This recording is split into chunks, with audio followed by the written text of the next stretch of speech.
Welcome to Tyrompers No Limit Podcast. Ladies and gentlemen, boys and girls, thanks for hopping on to Tyrompers No Limit Podcast. Guys, we are so fired up. We are having Money, Finance, Freedom Week. When I thought about having Money, Finance, Freedom Week, the first person I thought about hopping on here was my friend Fiona at the Millennial Money Woman. This is a former wealth and investment advisor turned entrepreneur. She's a woman that's been featured in Forbes, FinCon, MSM, Brains, all over everywhere. A woman with over 200,000 followers on Twitter alone, over 60,000 monthly readers, and millions of people read her tweets every single month. I'm one of them. I'm a huge fan. This is a woman that writes the best, most helpful and informative fire threads on money and wealth and mindset on Twitter. She's helping 1 million people become financially free by 2030. She is a legend, a CEO, and a founder of the Millennial Money Woman, my friend Fiona. Thank you so much for hopping on the pod with me today. Wow. Well, thank you so much. That intro is really impressive. So thank you. I'm humbled to be here. If you ever need a professional hype man, Fiona, I can just follow you around wherever you go. Good. I can fire you.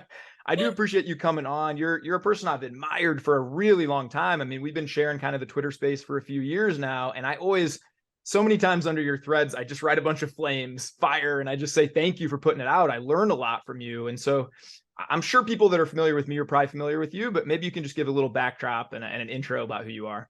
Definitely. Yeah. So basically it all started for me when I was pretty young. So I witnessed my grandparents firsthand go through literally losing every single cent and probably more that they had to their name. So my grandparents, they had like a very small family business. It was nothing big, but they worked their entire lives to literally build it up and essentially use that for retirement. And unfortunately, I think it was due to poor financial planning. They essentially lost everything and they had to work, until pretty much the day they died. So I was young at the time. I didn't really know what that would mean to me, but I think that was the start. That was kind of the seed that was planted. And then from there, I think like my entire life journey was kind of not just helping my family avoid that exact situation, but also trying to help others avoid that. And so from there, I kind of went through college and whatnot, and I earned some certificates and degrees that really focus on the technical aspect of financial planning.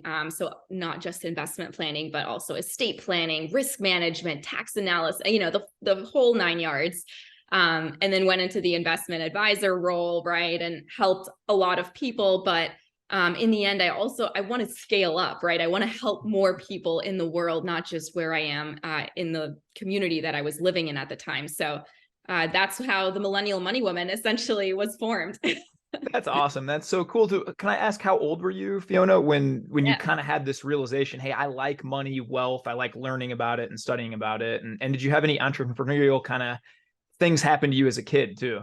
Totally. So when I saw my grandparents, I must have been like 6, 7, 8, something like that. But the point where I really realized I wanted to focus on this, knowing it was my passion, probably at the end of my teens. I think like it was always in the back of my mind. I knew I wanted to do something. I just had no idea how it was going to look like, because probably, young teenager, whatever. But as I got into college and I really explored these financial literacy classes, I realized like, I wish I learned this stuff in high school. Why did no one teach me that? And so, and I had to actively put myself in that situation. It was never proactively brought to me. And so as I started like really digging into that particular sector, I really fell in love with it, more so because I could help people and I actually saw the impact than anything else. And I think that was really the start of the passion journey. When it comes to kind of entrepreneurship, I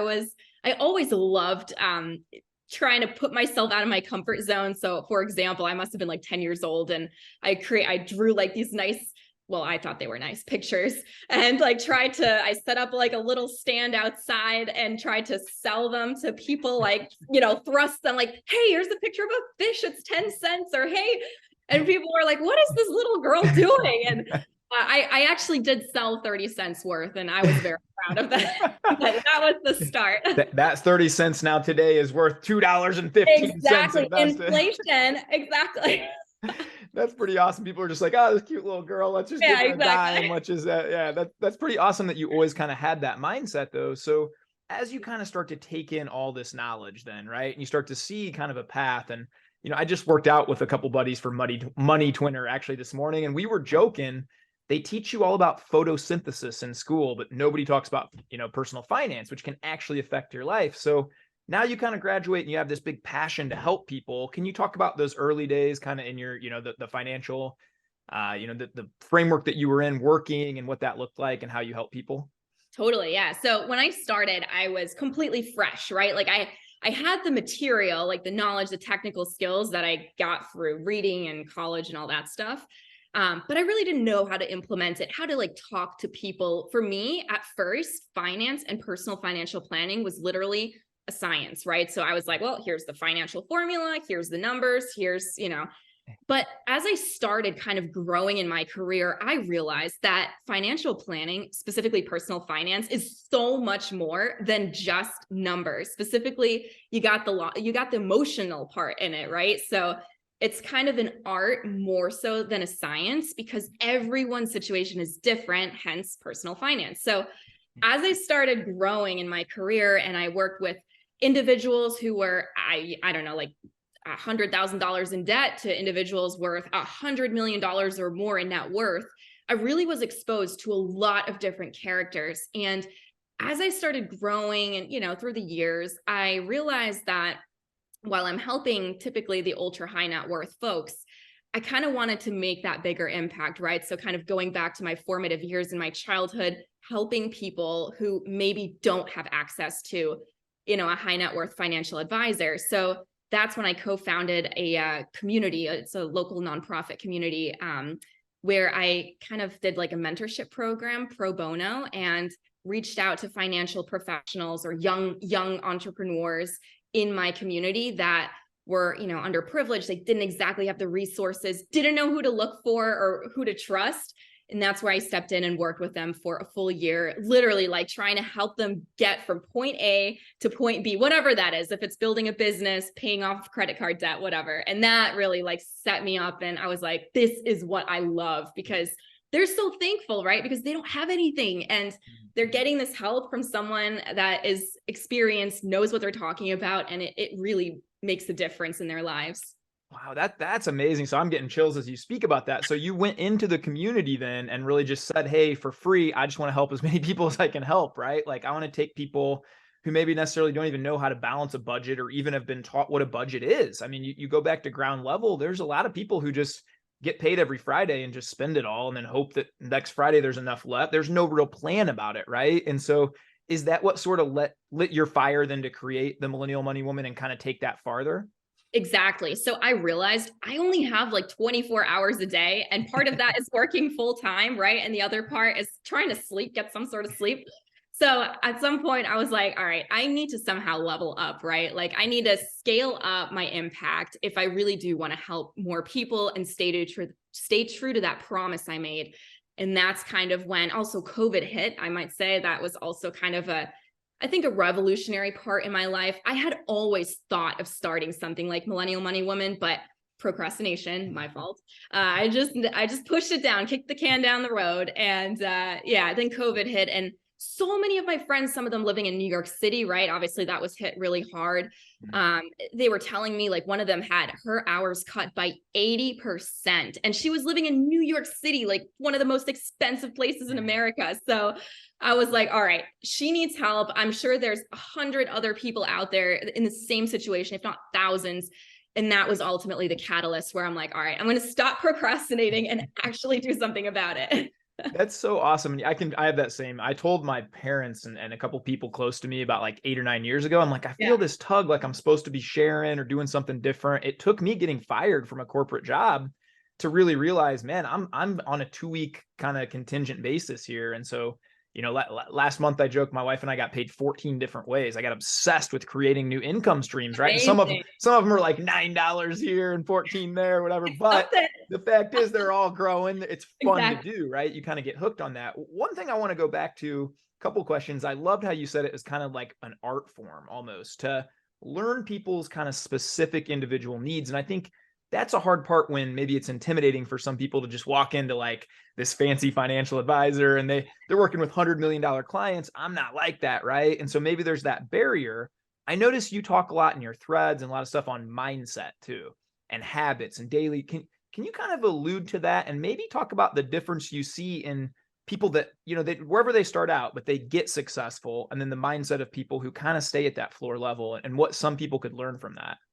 Totally. So I think from my experience working with these high net worth people and listening to their stories specifically, the number one reason why they're in the position they are is because they have a different view of money. So like and this includes me too, when I first started spending my money, my hard-earned money, I just thought, okay, it's $10, whatever, it's fine. But these guys, these multi-deca millionaires, essentially, the way they think about money is in the form of time. And so essentially, like, let's say you earn $10 an hour and you're thinking, hey, I'm going to spend $40 on a new pair of shoes. That's 4 hours of your life.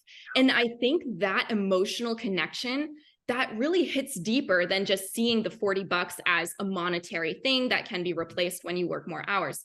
But when you think of money as time, you're never going to get those 4 hours back in your life, like ever. It's gone. And when I heard them say that, it just clicked for me. And at that point, I really started thinking twice about the decisions I made. So for example, I had the opportunity to buy, for example, like a $40,000 car. And I was like, is that really worth my time? Is my time really worth that car? Even though I'll admit to it, all of my friends were leveling up, right? They were in these nice jobs, cushy lifestyle. So they bought more cars. Not me. I decided, no, this is not worth my time. My time is more valuable than a $40,000 depreciating asset. So instead, I decided to invest in the stock market, for instance, right? So to really grow over the long term. And that's the second mindset difference that these ultra high net worth people have. They are the most patient people in the world, at least when it comes to money and growth. Like I'd say about 90% of the people I worked with, and I've worked with hundreds, they know that there is no such thing as a free lunch, right? So they're not expecting to have us triple their net worth by next Monday, for example. It's not going to happen, at least not legally. So, after a year, 2 years, 3 years, they look at the big picture and they realize, hey, I'm contributing. I'm waiting for the market to continue growing. And in 10, 20, 30 years from now, when I need the money, it'll be there and it's invested and it's growing. It'll, outpace inflation. And I think that long-term mindset paired with how they view money in terms of time, I really think that's two reasons why they managed to essentially out-accelerate everyone else, the average person, if you will. Yeah, that's super powerful. I heard back from a really wise mentor of mine that said exactly that almost. He said, rich people buy time and poor people buy stuff. And I didn't really know what he meant at first, but then I started following people like you and it started making sense to me that same mindset shift. Look, I joke every day that when I log into my Chase app, it says you're pre-approved to buy I think it's like an $85,000 car now. And I'm like, I don't want an $85,000 car, that Exactly. means, like you said, I have to work how many hours of my life to pay for that car, right? And I think if you swap that one mindset shift around that, oh, it's only X amount here or there, but yeah, you only make 30 an hour, right? So if you buy that thing, you are essentially trading 4 months of your life to wear that watch, right? For some people, that's worth it. And I think you got to make that decision yourself. But if you want long-term work, so if you want long-term kind of financial freedom, which I think you preach a lot, learning to delay that gratification is a big thing, because really, if you look at, okay, you buy a $50,000 car, you make $700 a month car payments. That's the average car payment in the US right now. Over 8, 10, let's say you do that for 20 years, but instead you invest that $700 a month.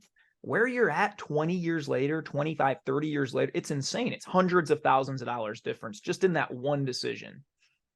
Yeah, it's so important. I think you literally hit the nail right there, because one decision today can literally impact your life 10, 20 years down the road. And I think a lot of folks, especially perhaps, I guess, the younger ones too, right? Millennials like myself or Gen Zers, they really like seeing an immediate impact, which I get.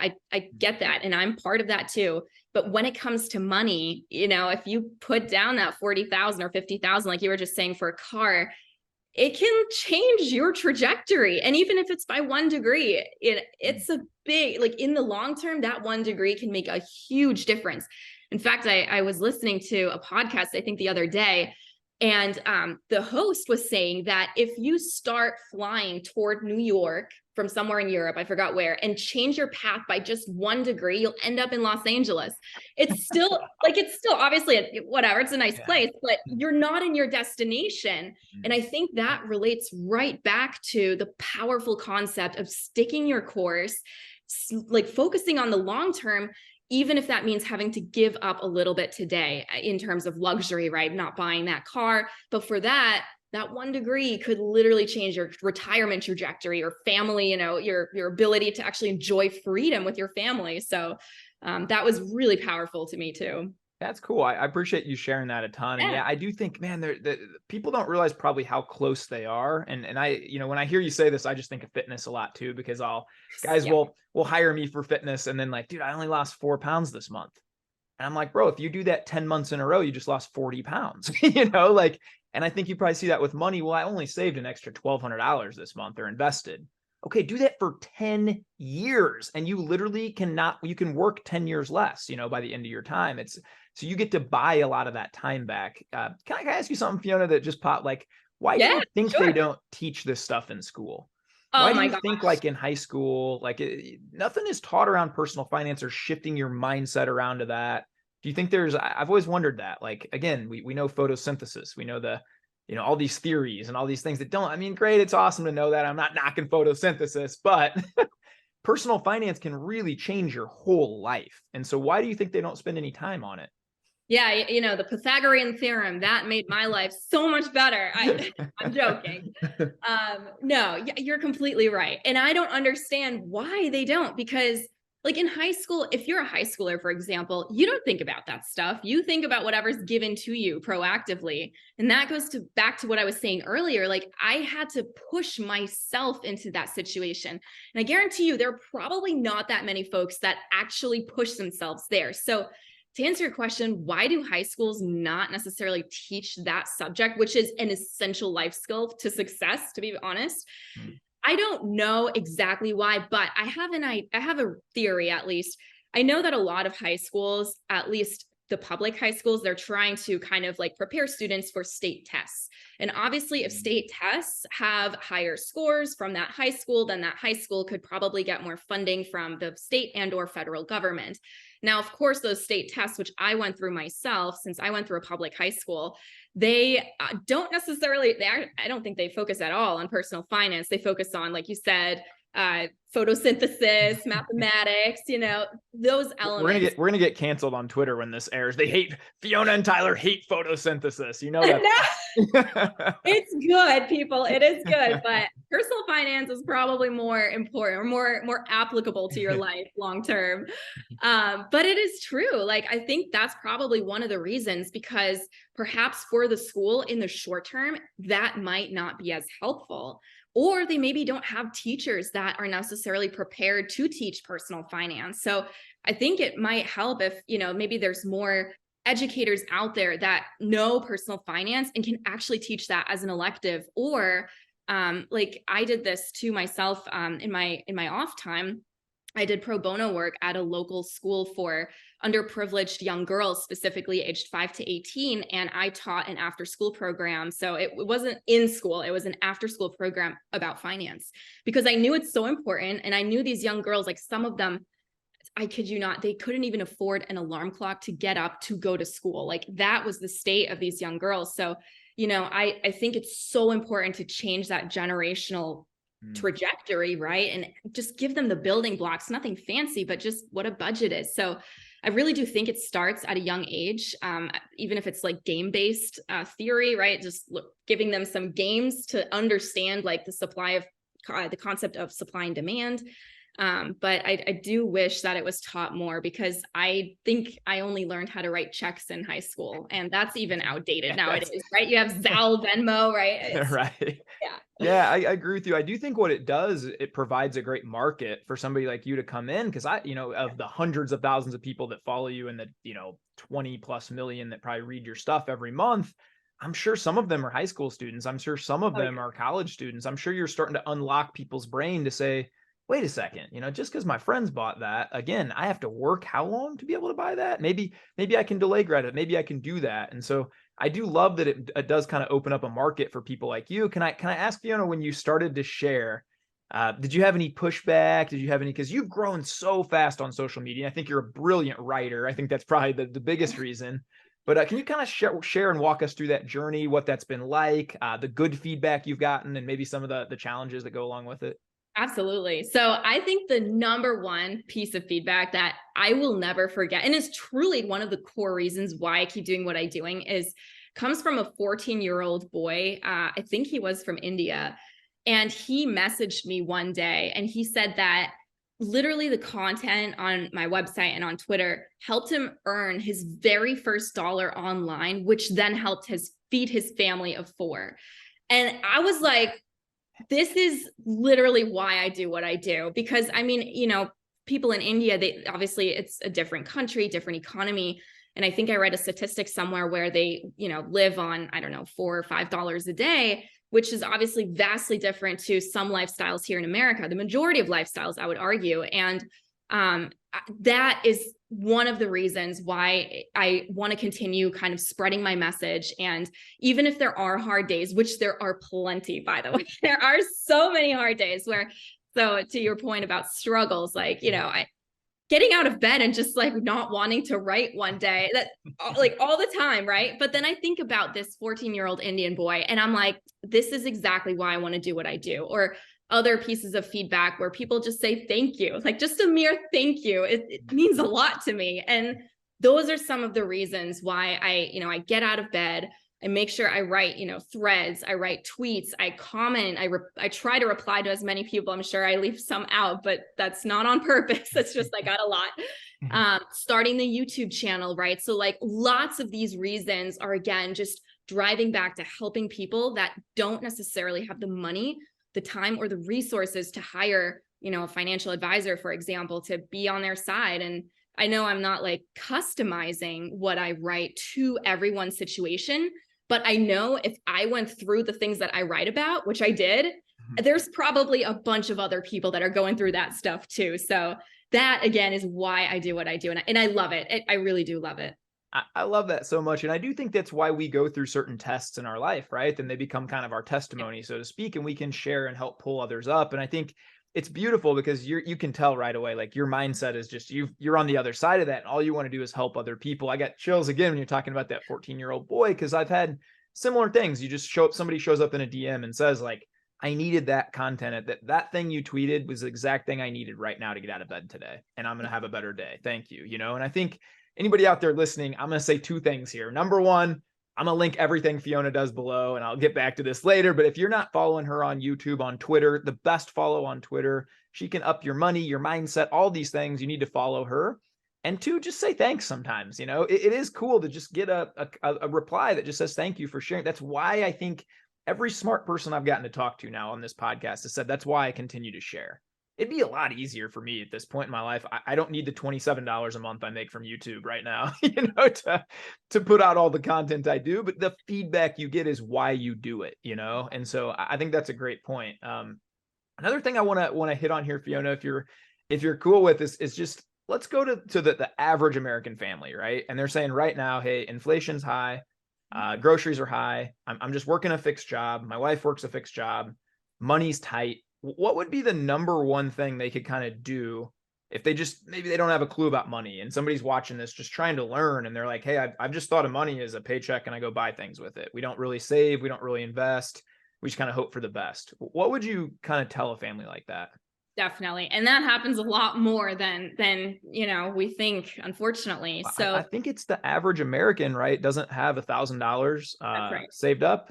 Yep. Like for an emergency, they could not come up with $1,000, which is wild, It's scary. Like one of the folks I was mentoring in this mentorship program, I think they were at $30,000 in credit card debt. And, so if a tire, for example, blew up on their car, it would go on more credit card debt, more interest. It's a downward spiral. So really good question. So I would say the number one thing is understanding what's going on, like understanding the foundation, because a lot of us, at least this was me before I even knew anything about finance, it was just so complicated and so confusing. And it was just like this big cloud floating above my head of numbers. I'm like, I just want to stay away from it. I don't even want to think about finance. So I avoided it. And I think a lot of people have that same kind of reaction, right? It's something that's unknown to them. They don't want to deal with it. They push it down, right? They kick the can down the road. They just don't want to look at it. But the number one thing that I think helps if you're in that situation is actually understanding what's going on with your financial picture. And the best way to do that is, I'm not kidding you, is a budget. It really is a budget. So a lot of people, they like shy away from the B word, but it actually is a good thing. Like if you think about it, a budget can actually save you like $6,000, if not more, per year. So I think it's important to like reframe that word budget to be something associated with something positive. So for me, what I recommend people in that situation is literally take pen and paper. Don't even take something like super fancy like Excel or Mint or some other apps. Like actually, when you have a pencil in your hand and you see the numbers that you physically write on paper, I think it registers differently in your mind. Like it actually does a different type of like mental trick, I guess, because you physically see what's going on. So write down every single cent that you spend, everything. If it's a pack of chewing gum, if it's whatever, Wi-Fi for the month. And do that for 3 months straight. Everything that comes in, so your income, and everything that goes out, your expenses. And then after 3 months, take a look at the trend, right? So is your income steady? Is it commission? Is it variable? What are you spending your money on? Commissions, or I'm sorry, subscriptions, because there's actually a statistic where the average American doesn't know they spend over $1,200 a year on just subscriptions.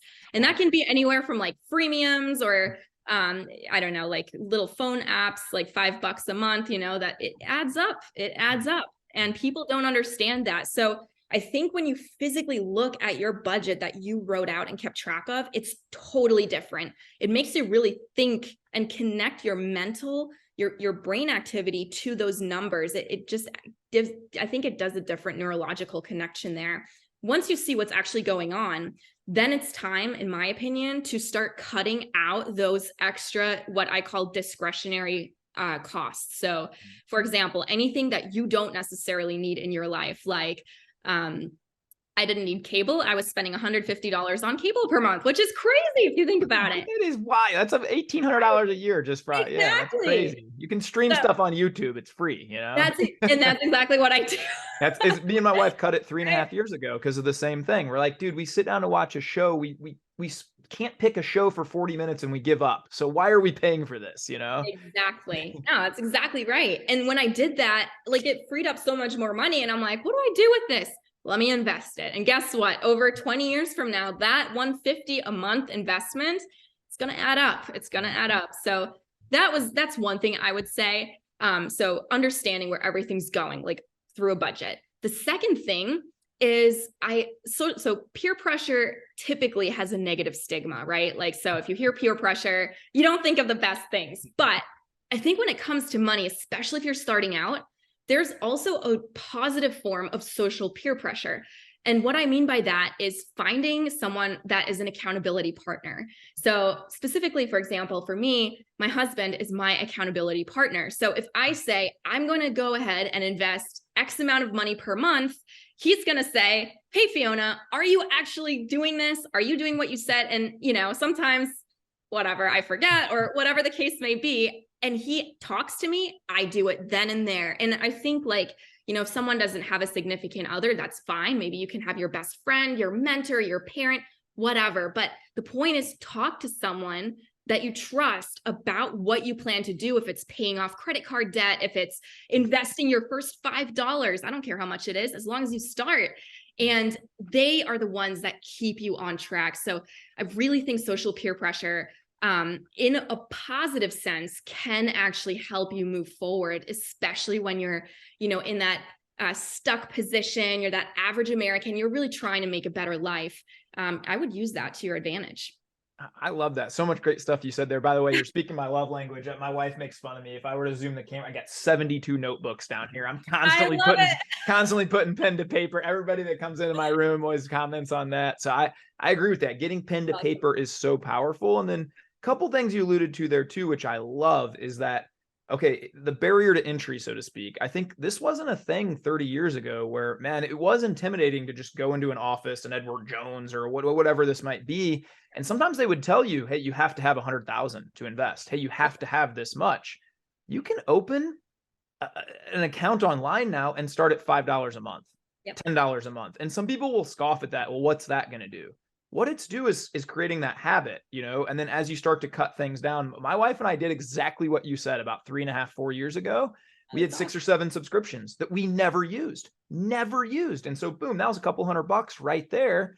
Okay, that's $2,400 a year we now have to invest. We've been doing that for 9 years now or whatever. And you see it start to, that's a lot of money, right? And so I think a lot of people that say, what's the point? You have to take these small steps, and you got to crawl sometimes before you can fly. Yep. And so I love the fact that you kind of said, start there, and that the barrier of entry has never been easier to find that community too. Look, guys, you can just follow Fiona. You can just follow some of these smart people on Twitter that are engaging back with you. You can ask her questions. She will answer. Like, that's the amazing thing about social media. I sucked at money 4 or 5 years ago. How I've gotten smarter and better. I get to hang around with smart people like you, right? Like, it's a cheat code, and it's never been easier. Yeah, it's amazing. I mean, that's something also I wish they taught in high school, at least when I went, which was a few years ago, admittedly. But, at the time, I thought, you only listen to perhaps teachers, professors, because they're the ones with the knowledge. But nowadays, thanks to technology, there's so many platforms out there. Like you were saying, Twitter, for example, if you find the right people, and you actually use Twitter for your advantage, not consuming like mindless things, but actually reading and understanding, trying to like you said, engage with these creators, these thought leaders. I think that can be so powerful. Or I think YouTube obviously has an amazing platform too. Places like Udemy, I think, is another online course. Like it's an online platform where we can access, I think there's a full-blown MBA course taught by an Ivy League professor from an MBA school for like $100.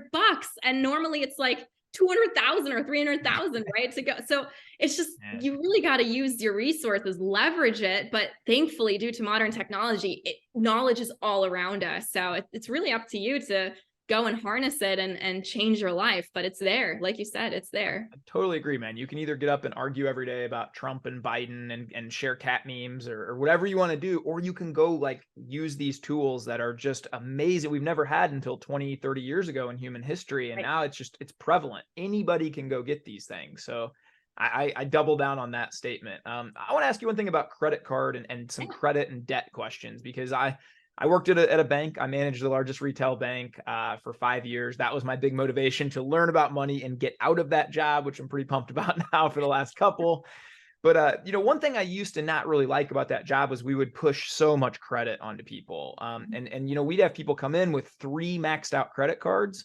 And the solution would be sell them a line of credit, sell them another credit card that they can transfer a balance. And I would see people do this, and it would hurt my soul, because I'm like, they'd get in these cycles where they could never get out of that. And they're paying so much interest every month. Now, man, that blown tire that you mentioned is $200, but by the time they pay it off, it's $290 because it takes them so long. So what do you say to somebody maybe stuck in that credit cycle, or can you kind of speak on credit? How do you get out of that? How do you advise people to work through that stuff?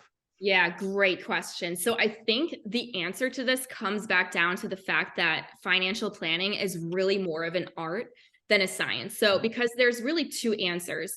Number one is more of a numbers. If you're a numbers person and you're willing to do what it takes take this answer. If you're someone who needs a little bit more motivation, which was me too, to be fair, and you're not so much driven through numbers, but more so through like small baby steps, seeing rewards, like you like seeing the rewards, there's another answer for you. So, for example, if you have a lot of credit card debt, then I would say the numbers answer is figuring out which credit card has the highest balance there is and start making as much as you can payments toward that highest balance, obviously while paying the other minimums, right? So you're really trying to pay off that credit card that is hammering you in interest. Now, the reason why this is more of a numbers approach, right, more the logical approach, is because oftentimes the credit card with the highest interest rate is also the credit card with the highest balance. And that means that you'll probably have to pay that off over several months, if not years. So in other words, you don't see progress right away. And if you're that type of person that needs that extra push, that extra bit of motivation, I would honestly switch to step number 2, which is where you look at your overall debt, but specifically you look at the debt with the lowest balance. So if it's $280, if it's $50, I don't care. Look at the debt with the smallest balance and then make sure you pay that off in full while making minimum payments to the other debts. And when you see that first debt clear, I mean, that's huge, right? It's a huge motivation. It's like, wow, I'm actually making a difference in my financial life. And then you move on to the next highest balance, right? And so on and so forth. So while from a numbers perspective, this might not save you the most amount of money, if you need motivation, this is the way to go. If you're purely driven from a numbers perspective, then this is the way to go. But I think that is probably one of the first steps. There are other ways to kind of get around credit card debt. So for example, one person I was coaching, at least in my prior job, she had several credit cards. And what we decided to do, knowing that she would actually pay it off because she received a bonus, was to actually consolidate the debt, transfer it on a 0% interest credit card that was 0% for, I think, 15 months or something like that. And she would actually make the payments as we go because it was automatic. So when you automate payments, you don't have to think about it twice. It just goes out of your bank account, pays off the debt. And within 15 months, that debt was gone and she didn't have to pay interest. Now for her, that worked. But again, if you think you're going to transfer that onto a 0% interest credit card debt, you also have to think about the habit, right? Because paying off that debt isn't necessarily going to change the underlying habit that caused you to rack up that credit card debt. So I think in the end, that also comes back to a psychological standpoint, an emotional standpoint. So in other words, what actually caused you to rack up that much credit card debt in the first place? Was it a medical issue? That's that's one thing. But is it maybe, a habit where you like to go shopping, or stress relief? Maybe you need to find a different stress reliever so it doesn't hurt the bank. So many different approaches. In the end, you got to know yourself in order to approach it the right way to pay off that credit card debt. I love that answer. It takes me back. I remember being a bank manager and I had one of my favorite clients came in and it was just always broke, just always trying to make it to the end of the week. And so I said, kind of what you said earlier, bring in all of your stuff. Let's look at it. He had I will never forget this, 19 different bills every month of like a Lowe's card with a minimum payment, every one of these like stores. And he made a good income, but he made $100,000 plus a year. I want to say 120. And this is 5 years ago. This is a long, a lot of money. He couldn't get by. And I remember he needed that reward system. And I will never forget the first time he paid off in the first month, his lowest 2 balance cards. And it's like, okay, now I only have 17 debts. Let's attack the next one. Okay, now I can put that extra $80 a month is now going into this to attack this other one. And, within a year or so, he was close to being free by the time I left. So that was a cool thing to see. I love how you said too, to automate your stuff. Yeah. Are you a big fan of this in financial world? The only way I can give, my wife is just a way better person than I am. She loves to give. She's making me better in that area all the time.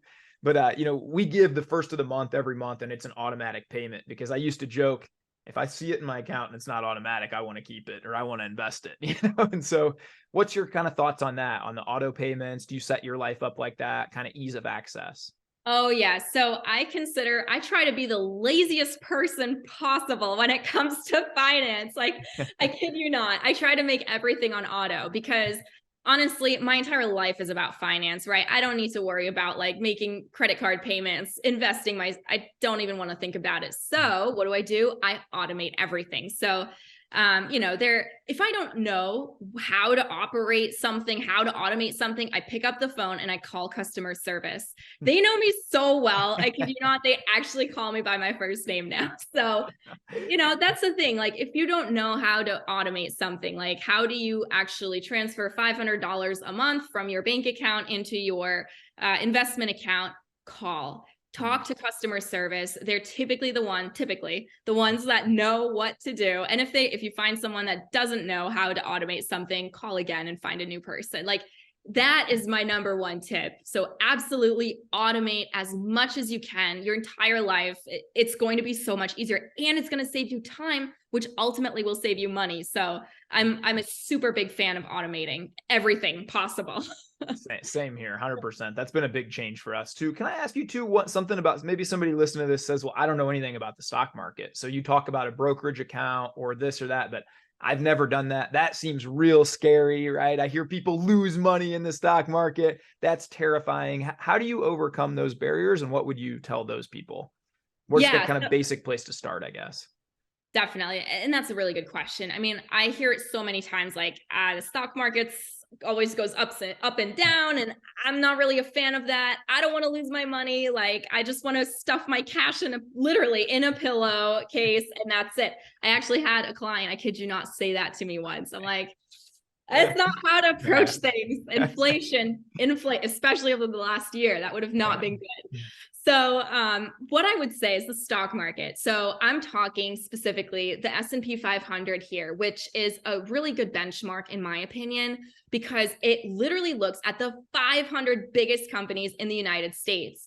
So even though these companies from a geographic standpoint, they're not that well diversified since it's just North America, US specifically, they do have operations all over the world. So we're talking Microsoft, Google, Apple, etc., right? So if you want to have some sort of exposure in the world market, this is a good place to start, at least, right? The S&P 500. And over the last, I want to say like 60 years or so, the S&P has averaged around 10 to 11.88%. So the point is, like, it's obviously outpacing inflation, which I think over the last like 60 years or so was about 3.1%. Doesn't exactly feel like 3.1% now, obviously. Not when I go grocery shopping, but yeah. Oh my gosh, no way. But on average, it's been around 3 to 4%. So obviously the stock market does a really good job outpacing inflation. So that's reason number one. Reason number two is diversification. So obviously, like the saying goes, you don't want to put all your eggs in one basket. What if you drop the basket? There you go. There goes your fortune, right? So if you invest in an index, and I'm a very big proponent of index fund investing. So if you invest in one index fund, like the S&P 500 index fund, even though you invest in one fund, your money gets distributed to the 500 different companies automatically. Like, you don't have to do anything. You just invest in one fund. That's it. And the reason why I say diversification here is because if one company, let's say Apple, has an awful earnings quarter and the reports come out and the stock tanks and it's awful news everywhere, well, guess what? You have 499 other companies out there, right? And that's the beauty of diversification. So I think, those two reasons are really why. So outpacing inflation and having diversification really does I think it makes such a big difference in your overall portfolio. Doesn't mean that the stock market is the only place you need to invest your money. Of course, there are bonds too, right? So there's a bond market, there's a stock market, there's a real estate market. So you could buy rental real estate. There's an alternatives market if you're really into that. But I think as a foundation, it's a really good idea to start with the stock market. Basic, simple things, does not have to be sexy like crypto. I'm like, start simple, right? Let's focus on index funds and then go from there. Yeah, that's where everybody wants to get rich quick, right? And especially when the crypto pump was happening, you hear these stories. Oh, I put 10,000 in, it's worth 2 million in 9 days. Like, that stuff's not real life 99.9% of the time. Me and my wife just say, we're the most boring investors ever. Literally, we dump in S&P 500, VOO. There's a few just very basic index fund stocks that our money goes to. We don't really look at it. Once a quarter, I update our net worth. And if you have a long time horizon, what is it, like the rule of 7? Every 7 years, if you average 10%, your money doubles, which is insane. If you think about it with compound interest, you know, you can, if you have 100 grand invested 7 years later, on average, it'd be worth 200. 7 years after that, 400. 7 years after that, 8. I mean, that's just it's wild. And it's why if you just start soon, what is it? Warren Buffett says it's the 8th wonder of the world, compound interest, you know, and if you just, the sooner you can start with whatever amount you have, the better. You know, you don't need to have $1 million right away to attack these things. It'll start to snowball up. Oh, absolutely. And I mean, I can't tell you, oh my gosh, I can't tell you enough how important it is to start early. And it doesn't matter how much. And an example here is I worked with a client in the past. He was a very powerful lawyer, was earning probably $900,000 a year, which to most of us is a crazy amount of money, right? That's a lot of money. It's a lot of money. So you would imagine that he was putting a lot of money to work in the stock market, but he wasn't. In fact, income does not equal net worth. That was the first time I learned that lesson. So I was thinking too, before I actually dug into his financial picture, this guy must be a multimillionaire when it comes to net worth. He wasn't. In fact, he was almost going to retire and he had like 100,000 saved. Of course, for most of us, like 100,000 is a lot of money, but for someone earning $900,000, that's not a lot saved. And the thing is, he was like spending so much money left and right, you know, to look the lifestyle, whatever the case may be. He neglected the investment. So in the end, if he wanted to keep his lifestyle during retirement, wouldn't be possible. It would not be possible. And that's why I'm saying, like, he started so late with investing. He could have put in, you know, $500,000, but if he started when he was 25 or 30, even putting $100 or $1,000 a month to work, he would have had a very, very different picture. So to your point about compound interest being the 8th wonder of the world, I 100% agree, because the younger you start, the less you need to put in to catch up. So if it's $100, if it's $5, start, build the habit, and grow that investment as your income grows in your years too. That's super powerful. Yeah, I had a client at a bank too who made $86,000 a month was his direct deposit after taxes. Wow. And he was in his late 50s and he had a negative net worth. He'd been earning this amount of money for 20 years. He also had just a wife that was 30 years younger. And, you know, like, she was really good at spending money. I don't talk bad about people. So she was great at spending money, but yeah, it's not about what you make, it's what you keep. Right. And I think that the book that opened my eyes to that was Millionaire Next Door. Have you read that book? Oh my gosh. Yeah. Twice probably, if not 3 times. Yeah. It really opened my eyes though to, you know, I think looking rich keeps a lot of people from being rich. And my wife and I have that now. Like, we just kind of have shifted our mindset around to the fancy stuff. Like, whether we have a $40,000 chandelier hanging in our house or a $300 one that we got secondhand, like, it doesn't really affect my happiness day to day.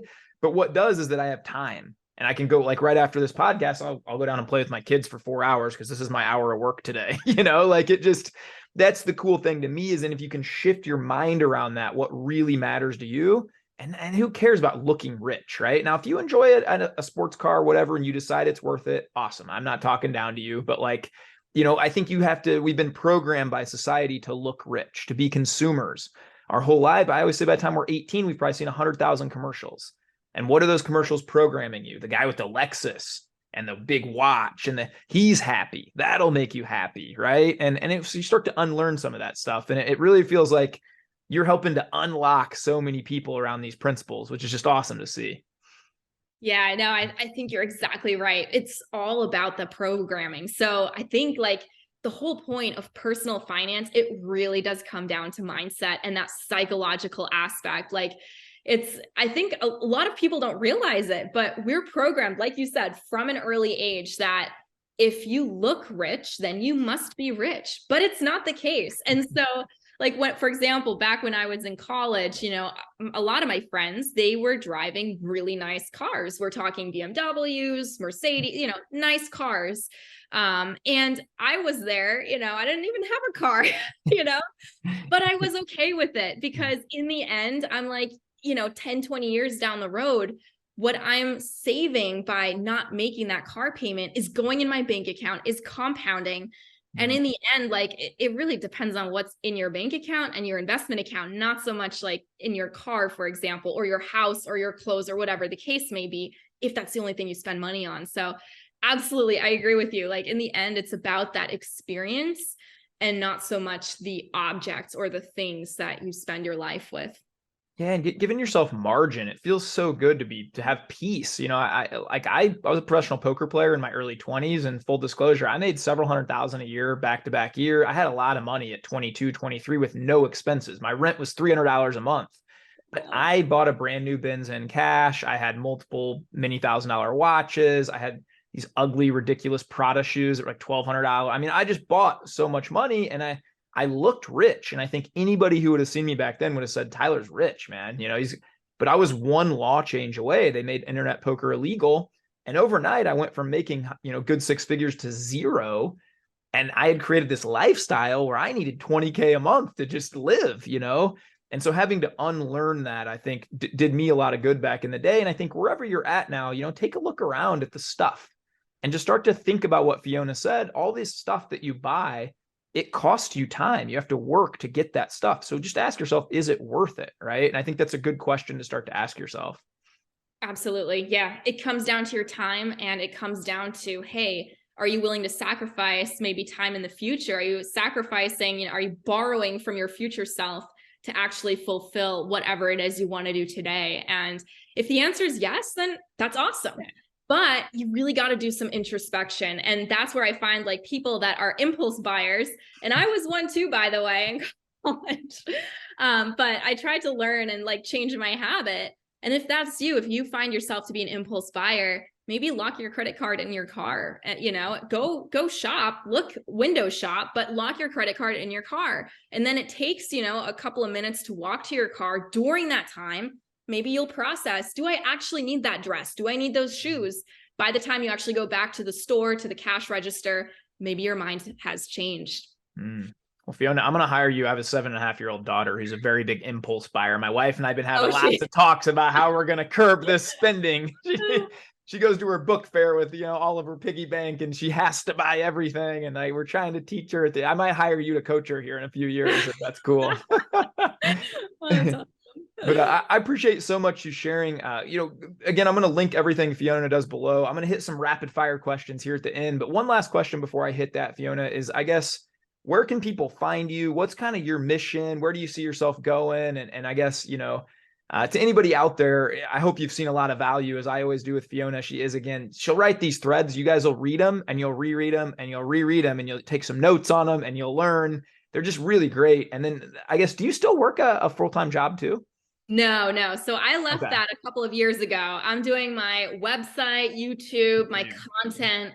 That has taken up 24/7 of my time. I was going to say, if you were still doing, I was like, how on earth are you putting these threads? These threads take hours to write, a lot of times. So yeah, okay. That makes sense now. I was like, holy cow, you got more time than anybody. I wish I did. But yeah, I guess maybe just a last word for the people before we hit the rapid fire questions. Definitely. Yeah. So if you guys want to connect or find me online, the best place, number one, is my website, themillennialmoneywoman.com. You can sign up to my newsletter there. It's literally in the center of the website. Type in your email and I'll send you weekly updates, kind of cool facts and whatnot, or stories, right, to kind of learn from. That's number one. Number two is Twitter. Like Tyler was saying, it's at @the_MMW. So you can find me there, learn from my threads, my tweets, whatnot. And then of course, YouTube. So YouTube is the same handle, at @the_MMW. And I'll be posting weekly videos as well about financial tips and tricks, and look forward to engaging with you guys. Nice. That's awesome. And guys, we'll link everything Fiona does below. All three of those. Definitely give her a follow. She is literally gone from, you had 0 followers like 3 years ago, right? And now you're at 210,000, something like that. It's so you can tell just by that, the kind of value that she puts out. And you're one of those people, I appreciate the effort too, because I know as you grow your following, it's very hard to, dude, you can put a thread out and then not look at your phone for a few hours. By the time you come back, you get 700 comments on it. So it's very hard, but you always make an effort to go back and talk to as many people as you can. And I feel like, you know, that's something I show a lot of gratitude for big creators like yourself. So you're great at that too. I appreciate you too, by the way. I mean, oh my goodness. When I see your posts, I'm like, this is amazing. Like I get an automatic positive, you know, vibe when I read them. It really is. So I love it. And thanks for doing that too. I appreciate it. It's a gift, I think, for both of us to get to share and help people, right? And you do see some negativity, but I think the positivity far outweighs that, you know? Yes.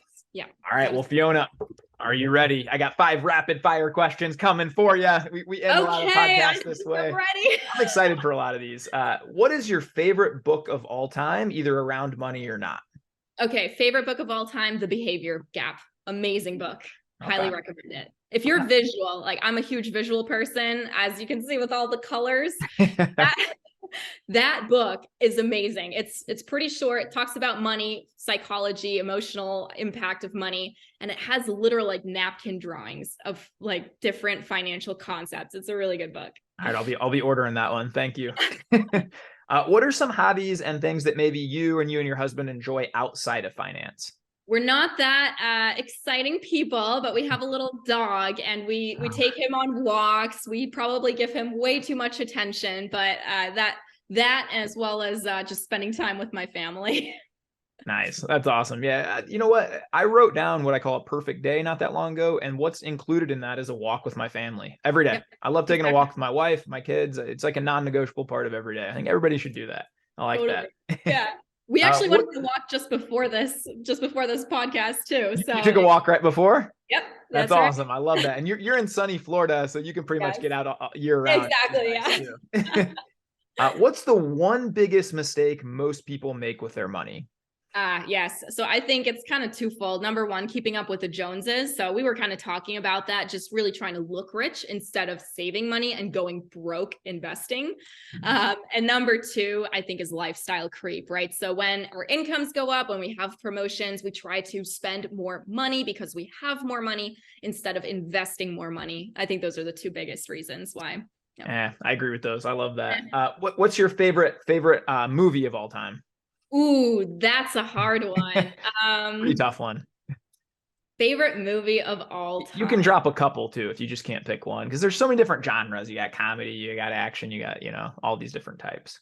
This is a really difficult one. Okay, let's see. I think what is it called? Is it Rush? Is it that's like a Formula One movie with Niki Lauda and James? I think I've seen advertisements for that one. Yeah. Yeah, I think that one. So I really like that one. What's another movie? Marley and Me. I really like Marley and Me. I'm a dog. That one's sad, man. You'll cry at the end of that. There's no way around it. You gotta cry at the end of that movie. That one's brutal, but it's a great movie. And I think the last one is probably The Longest Yard, believe it or not. I really like very different genres, but see, guys, diversifying your film likes and your money, it all comes back. It all relates. There you go, full circle. I love that. All right, last question, Fiona. Do you have any goals set for maybe this year, 2023 or beyond you could share with us? And then, we'll get you out on that note. Absolutely. So my number one goal this year, and I started it 2 weeks ago, was starting YouTube. I always wanted to do it. I didn't exactly know how, and I finally set it in stone. I wrote down my goal, and it literally makes a difference. Physically wrote it down, and I started my YouTube channel. So for 2023, at least specifically for this year, I'm focusing 100% on YouTube, in addition to obviously Twitter and my website. But I think that right now is my biggest goal, in addition to kind of like first time I'm announcing it, is I'm going to be promoting my very first course that I'll be creating. I don't know when exactly. I'm still hashing out the details, still working on it, but that is also in the pipeline. I can't wait for that. That's awesome. I would love to get more eyes on that as soon as you get that done too. Totally. Everything you put out, you have put out so much free content that I feel like somebody could just follow you for the last year or two and have learned, learned so much, so it's that's awesome. I love that you're putting that out. I think that'll help a ton of people too. And I look forward to watching you on YouTube too. I can't wait to sub to your channel and see all the content you put out there too. I think that'll be amazing. So that's awesome. Well, Fiona, the millennial money woman, you are honestly somebody I look up to. I admire a lot. I appreciate all that you put out into the world, all the people you help. It's been great getting to connect with you a little bit more and learn you a little bit better. So I appreciate you coming on today.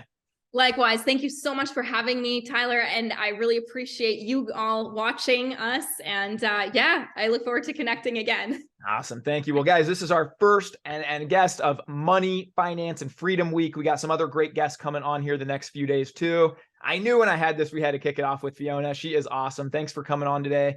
Guys, go do me a favor today. Go have the greatest day of your life. Be kind to yourself. Be kind to others. Let's go change the world, baby. Thanks for tuning in. Woo. Bye.